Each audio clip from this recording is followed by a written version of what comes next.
nosaltres avui hem aprofitat aquesta visita a la comunitat de Montserrat i al santuari precisament per refermar els llaços que tenim ja establerts, els vincles que tenim establerts amb el que és el santuari del monestir de Montserrat. I en aquesta línia continuarem treballant, ja sigui en els convenis que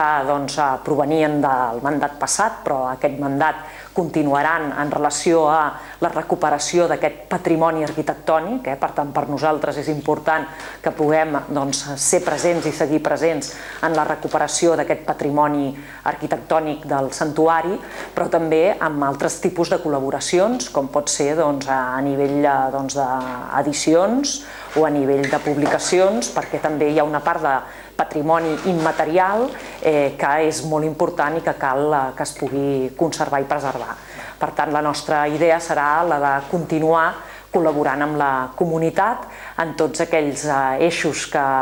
ja havíem marcat i amb algun de nou que de ben segur sorgirà en els propers mesos, però que pot anar precisament en aquesta línia de les publicacions.